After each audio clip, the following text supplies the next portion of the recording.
what you want, when you want it, where you want it. This is The Mesh. This episode of the Caregiver Community is sponsored by Pace at Home. During this uncertain time, Pace at Home is enrolling participants who wish to continue to remain at home.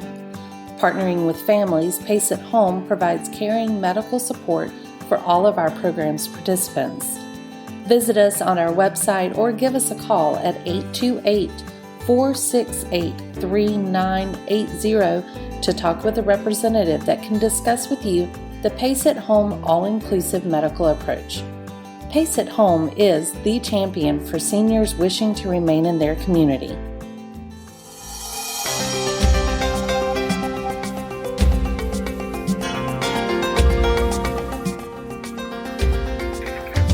Welcome to the Caregiver Community. This is a place where we talk about the joys and the challenges of caring for our aging parents, as well as caring for ourselves. I'm Frances Hall, founder and executive director of the nonprofit ACAP Community, the community of adult children of aging parents. There are between 10 and 15 million adult children of aging parents in the United States, and many more millions worldwide who are caring for aging parents and are concerned about their own life as we age. In this podcast, we're going to be talking about medication management. What does it mean to manage medications, and why is that important? What are some ways that we can make sure our older loved ones still stay safe relative to their medications? And what are some strategies for encouraging and supporting loved ones to take their meds, particularly when they don't really want to? Julie Packer is my co-interviewer for this podcast. Julie has a bachelor's and a master's degree in nursing and more than 25 years experience, most of which has been spent in hospice and palliative care nursing. Julie is now Director of Professional Relations with Carolina Caring and is on the leadership team for ACAP Hickory in North Carolina. Hi, Julie. How are you today? I'm very well, Frances. I hope you are the same. I am. Thanks. Yeah.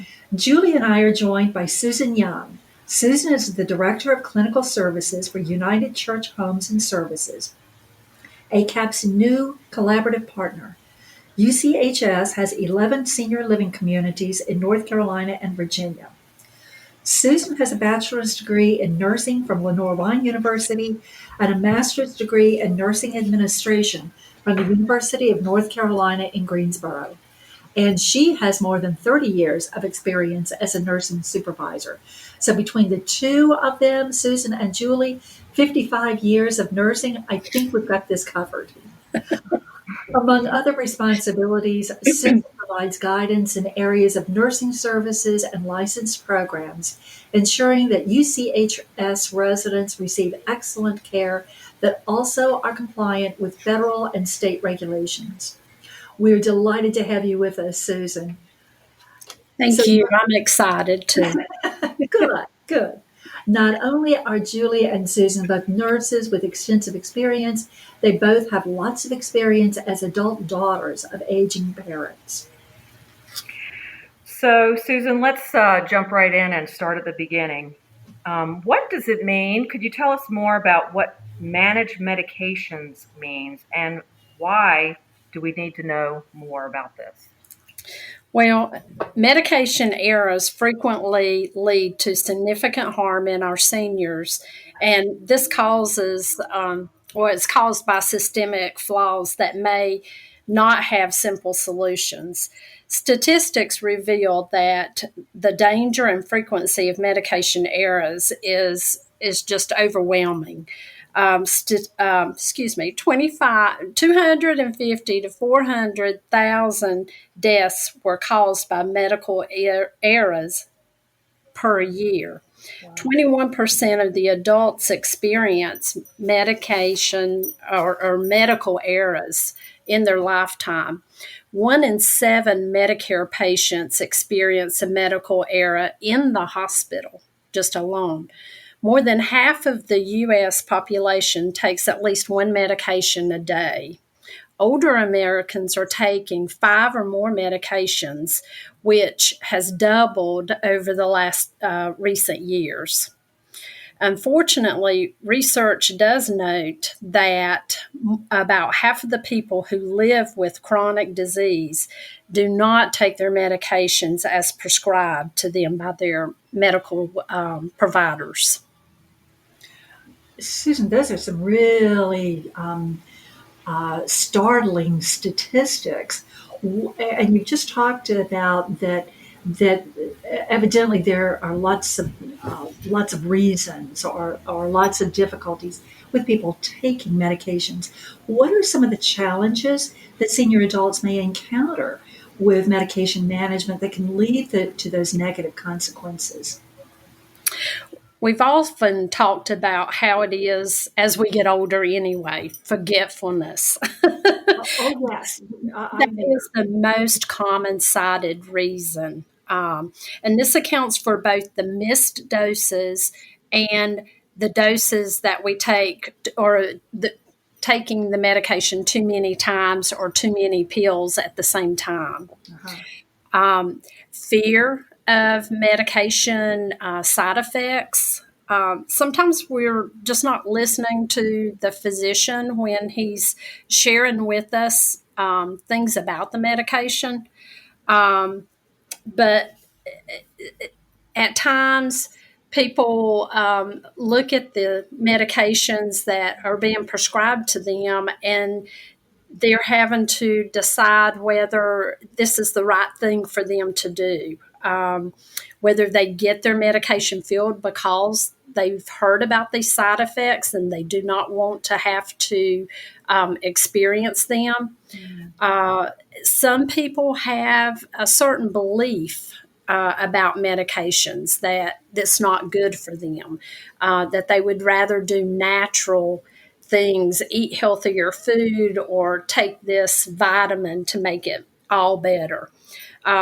Like I was saying, the misunderstanding, struggling, trying to, in their own mind, be okay with the extra medications to the patient. It makes them feel like they are sick and getting sicker as medications begin to mount up on their counters. Having a low health literacy, the same thing about discussing or understanding the side effects. How long does it take for a medication to actually take effect? And just their lack of understanding about their health and the medications that are being prescribed for them. When they get their medications from the pharmacy, sometimes the bottles do not have what the doctor told them. The directions on the bottle is not exactly what the doctor had shared with them. And so that becomes another hurdle for them to become familiar with or get used to. The last one is also the most important for our elders is the cost. And that's the most common reason why prescriptions go unfilled.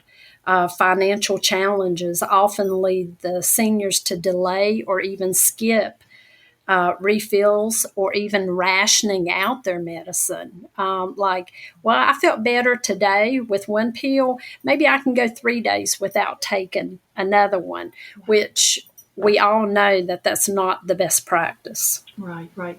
You said something that sometimes I get confused about, and others may not really understand. Talk to us about what is health literacy. It's just being able to understand what the physician or the pharmacist shares with us, being able to obtain, process, and understand basic health information and the services, being able to make the most proper health decisions for ourselves. Good. That helps. That Trying to helps make me that understand clear. exactly what that is. Yeah. Yeah. Susan, this is a long list of challenges, and to me, all of this provides cause for greater education. How would you just what exactly how would you define medication education? I think that all of us could spend some time in looking at the medications that we actually are taking ourselves. And with our elders, we expect them to understand just as we understand, but we've not even taken the time to look at what the medicine is. How it reacts to us, what was the purpose of taking the medicine, the desired effects of the medicine, the possible side effects, even what the medication looks like. What's the shape of it? What's the color? Um, is it a liquid, or is it a powder, or is it a pill that we take? And just knowing the proper way to administer that to ourselves. What warnings are out there on certain things? We know that aspirin causes bleeding, and so that's one thing that most people have a good grasp of, but our other cardiac medications, our kidney medications that we're taking to help us feel better, um, are not always in our forefront, and we're thinking about them and know what to do for those side effects that sometimes comes up. Yeah. Did I? And I know that with my mother, with some of the medication she was on, then you also have that issue of some foods um, don't play nicely with some of the medications, or vice versa. Um, Exactly. Orange juice and grapefruit juice yeah. may interact very differently with different medications, making it not absorb in the body like it should. Um, and that seems, that's a concern too. Oh, absolutely, You know, absolutely. I was thinking I wanted to make a point here, being the caregiver of aging parents, that oftentimes we caregivers are the ones picking up the medicine, and we drop it off to our parents. And what we might want to consider doing is spending time with the pharmacist. All the pharmacies now have, they are obligated to ask you if you need more information. And these questions and points you just made about the name of the medicine, the purpose, desired side effects, are things that we probably need to take back to our parents when we're being the delivery person, and hoping that they can understand it from us if they're not getting it directly from the pharmacist themselves. Exactly. One other thing that we can do to help them is to start a notebook with each of the medications, and be able to give them a picture of what the pill looks like, the education sheet that the pharmacist gives.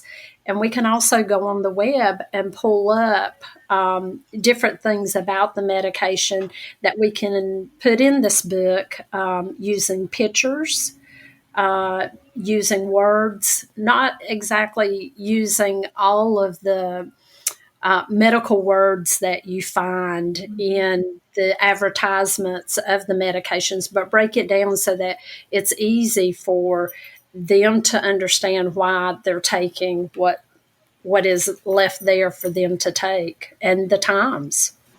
That's a really good point, and that there are times that the medication will change.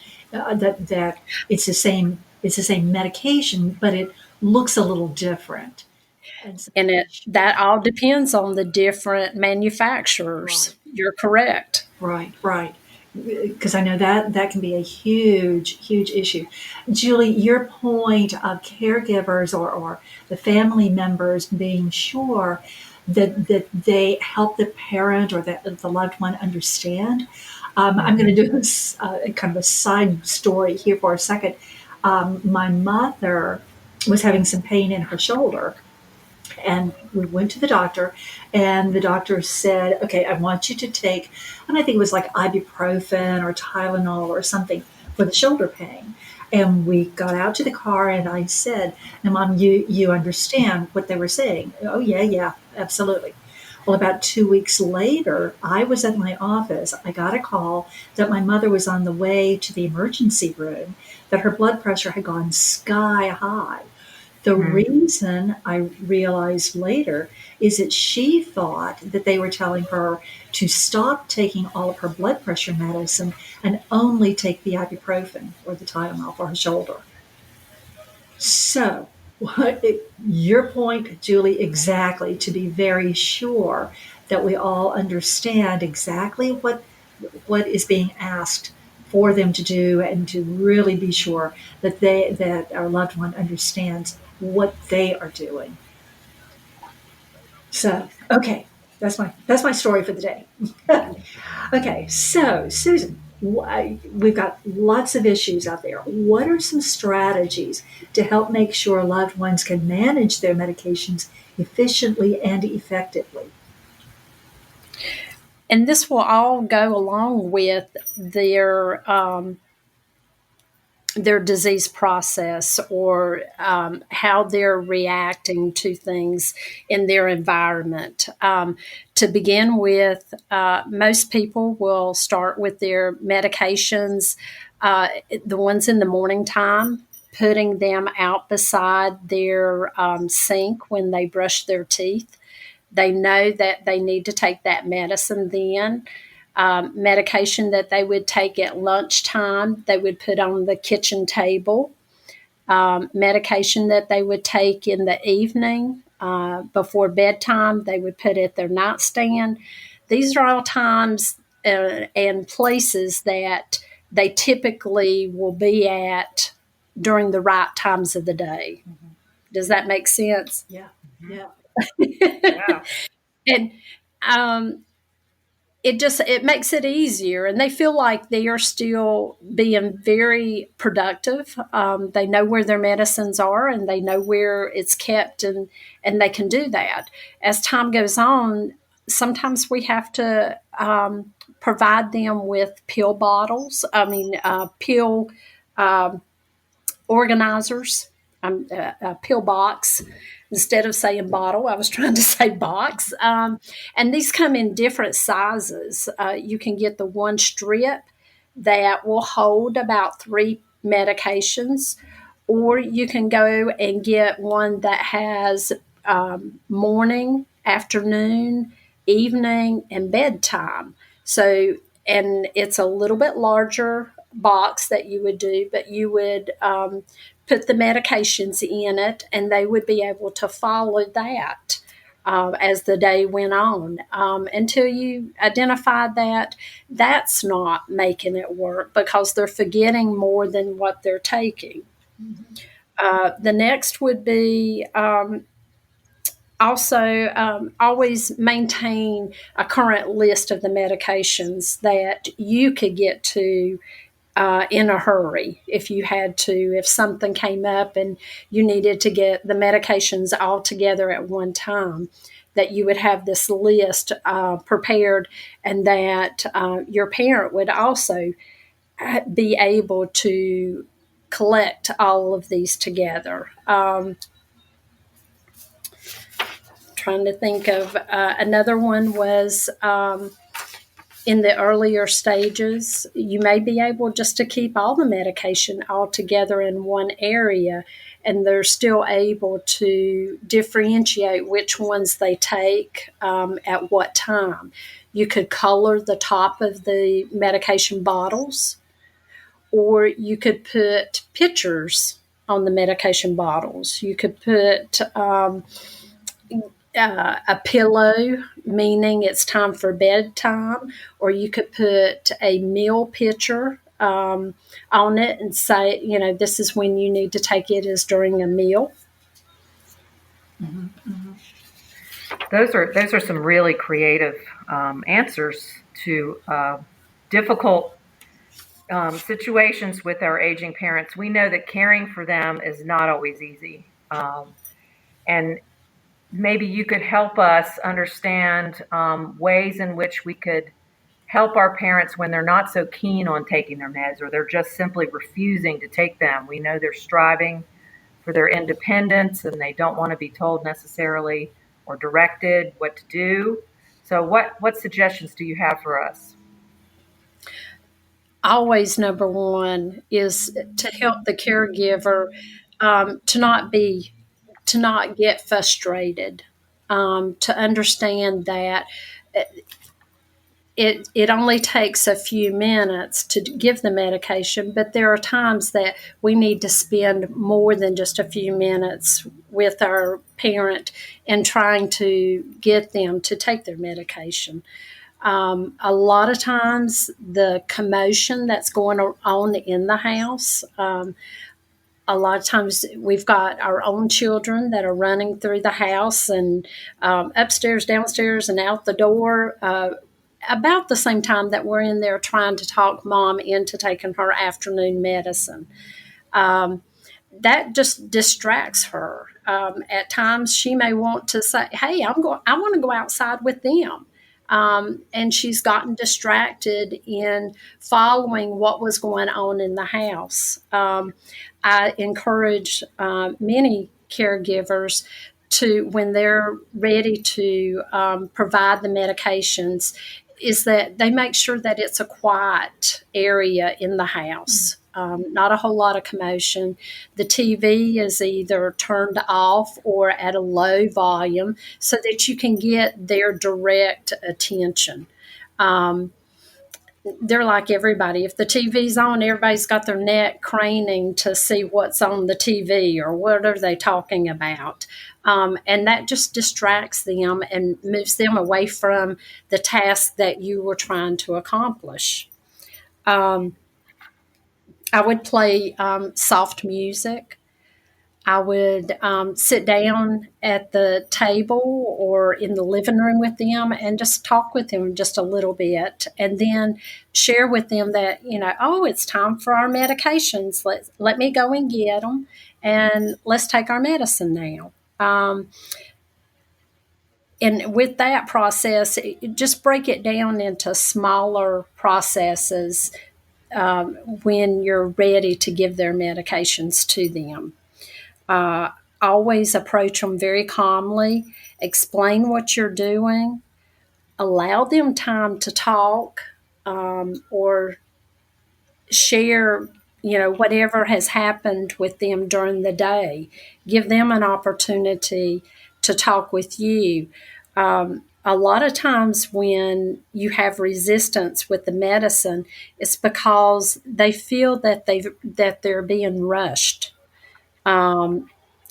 which makes them feel confused or afraid. They're not quite sure what they're supposed to do. And this all makes it very confusing for them, and becomes a behavior that will pop up more frequently if we continue to allow the commotion and the extra stimulus going on. At times, the medication schedule needs to be changed.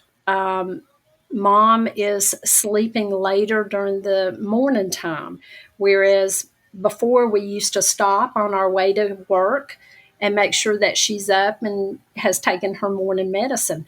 Now mom is sleeping until 9 o'clock in the morning. And we have to rethink what our schedule is about getting to the office and making sure that mom takes her medicine. Sometimes we need to call the physician or speak with the pharmacist and ask him what's a better way, or is there a different time that I can give the medicine. Going back to the behaviors or the resistance of taking medicine, sometimes we just have to sit down and try to figure out what was it that I caused in that behavior coming out. What can I change so that it doesn't bother them as much when I'm getting ready to give them their medication. Sometimes it's just the sight of seeing the medicine sitting there. Oh my goodness, she wants me to take this medicine again. um, and sometimes we just have to watch and see how they're reacting to what's going on at the time and rearrange the schedule to make it work for them best. Some medications become harder to take. And another example would be to call the physician and the pharmacist and find out if there's other forms of the medicine that you could take. Does it come in a smaller pill that I may have to give it twice a day instead of the larger pill, which is the extended release, it's harder to swallow. Causes more difficulty, anxiety. I can't swallow it. It's not going down. Panicked feelings that they would have. We want to try to alter that, try to stop it, deter that from happening at all times. Sometimes it's if you have a family that's very together, does everything together, why not take your medicines all at the same time? Share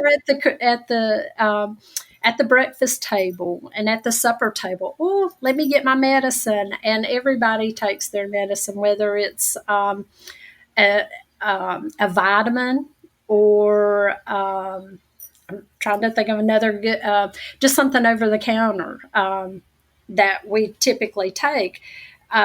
They may, they need to take their cardiac medicine. And so you're going to take your vitamin D. And she thinks that's a great thing. And you don't have any trouble with medication management during that time. Looking to see.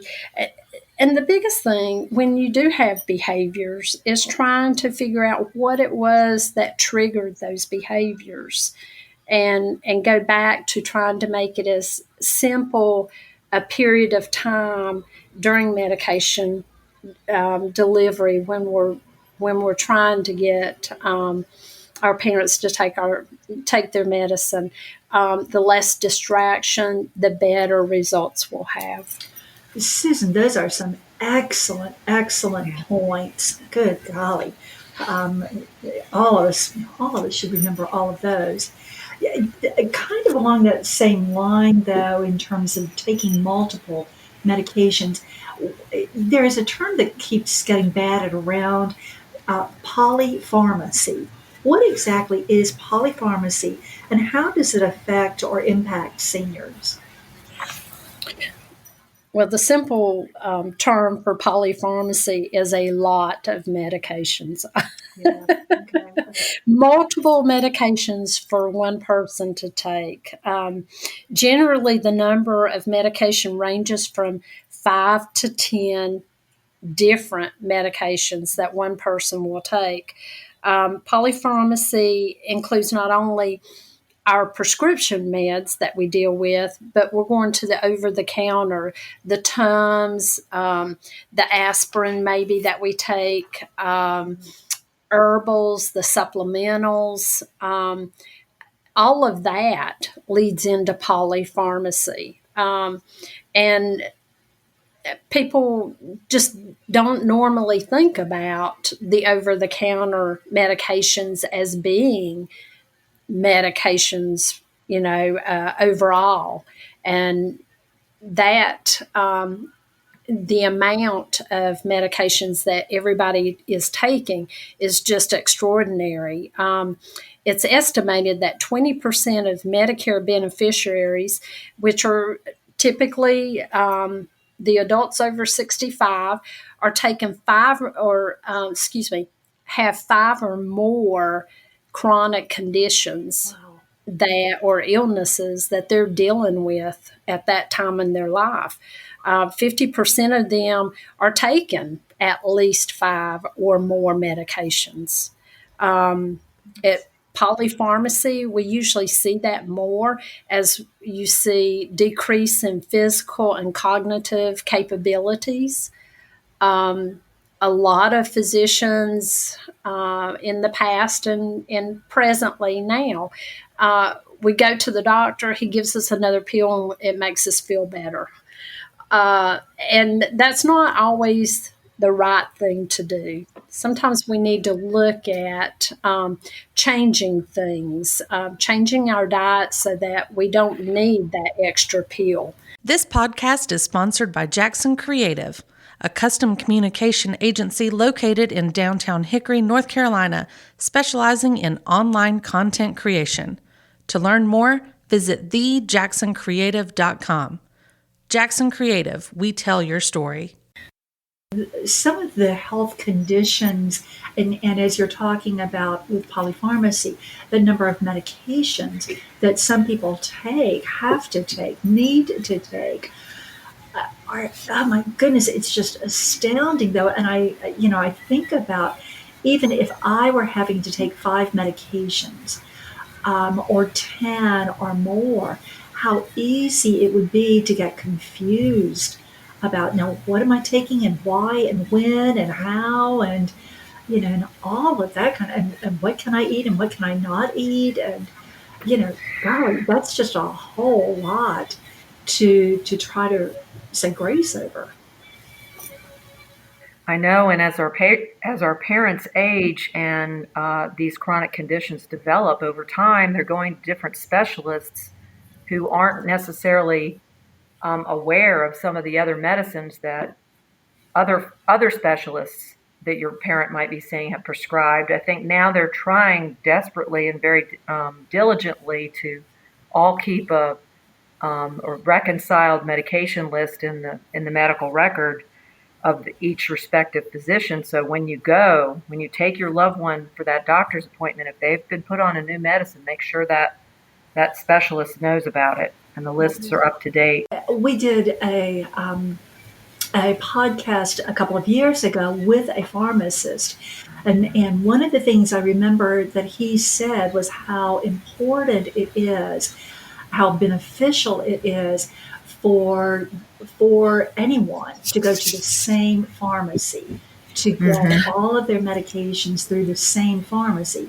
Because often, Julie, like you're saying, all the specialists, and hopefully it's all recorded, but not necessarily. But Right. All of those medications are being distributed or dispensed by the same pharmacist, then at least someone is kind of looking at all of that.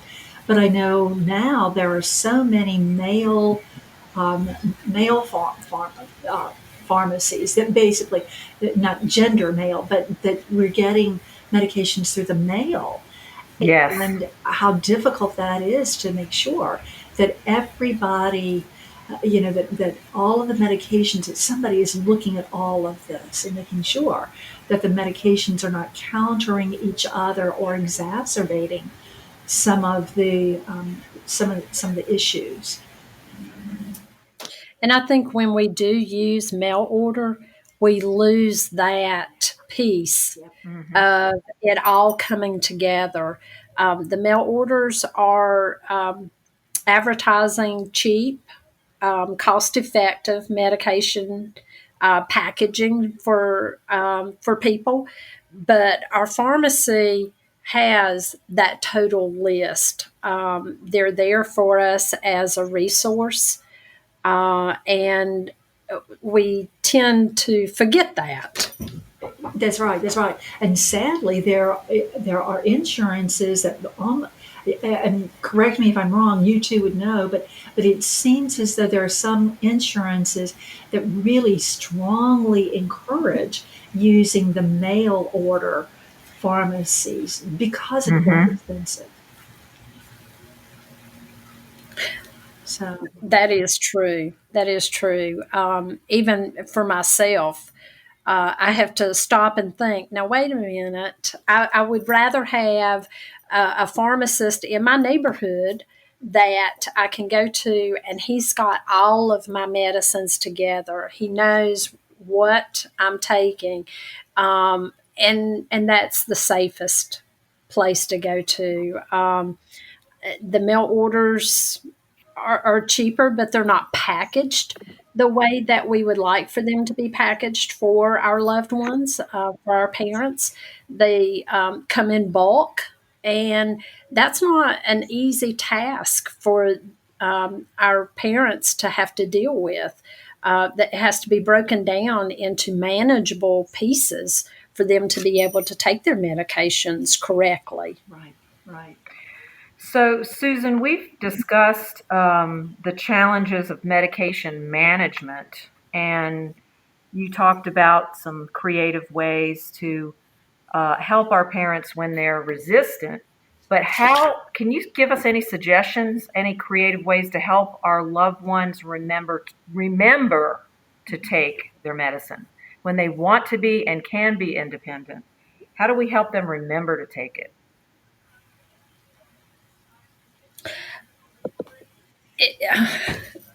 It's just providing them a way that they can recognize and work with it. Sometimes it's visual. Sometimes it's a picture on the refrigerator that we put up that gives them what their medicines are supposed to be for each day of the week.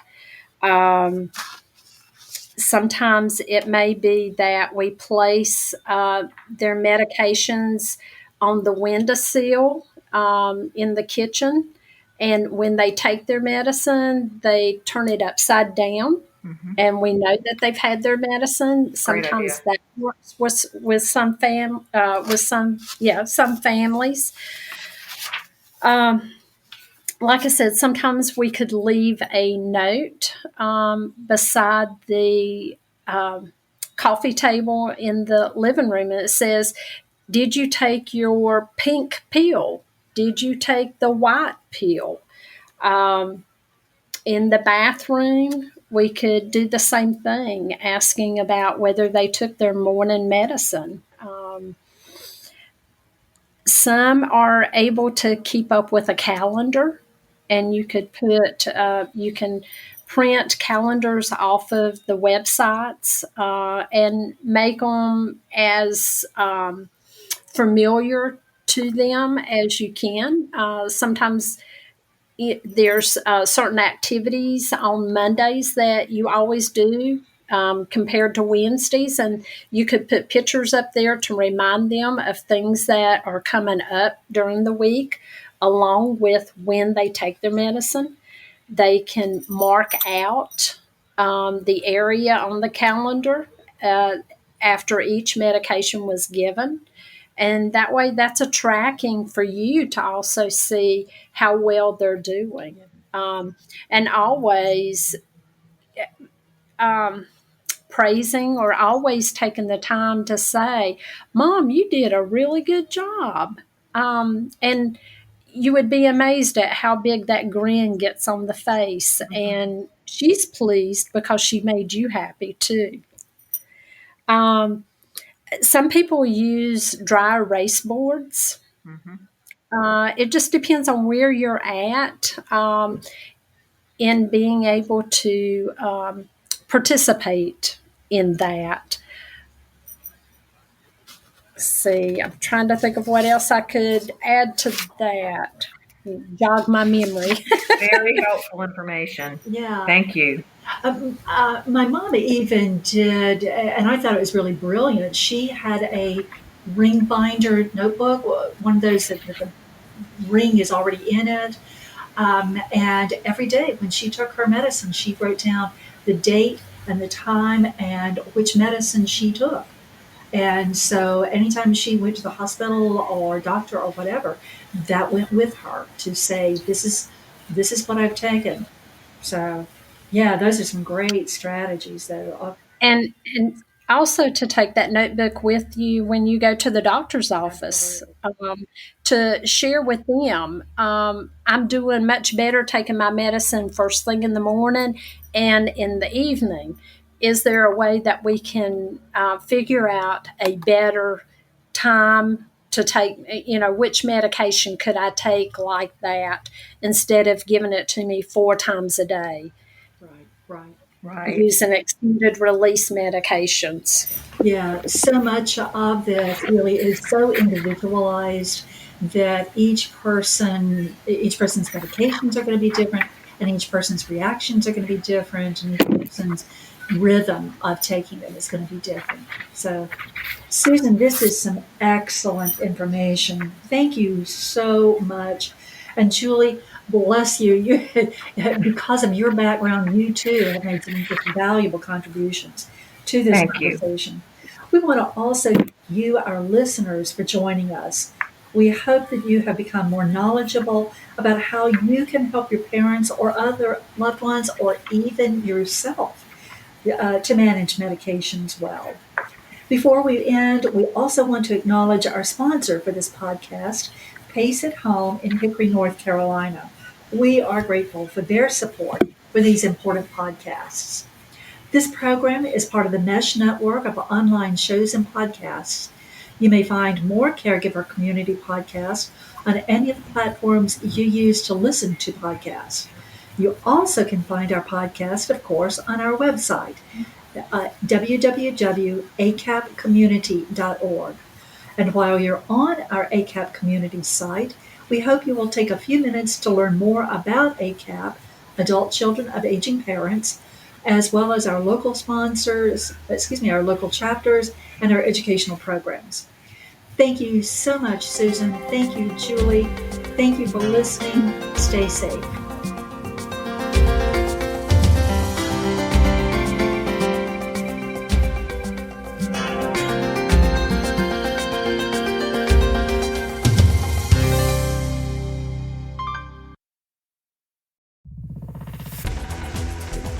You've been listening to The Mesh, an online media network of shows and programs ranging from business to arts, sports to entertainment, music to community. All programs are available on the website as well as through iTunes and YouTube. Check us out online at themesh.tv. Discover other network shows and give us feedback on what you just heard.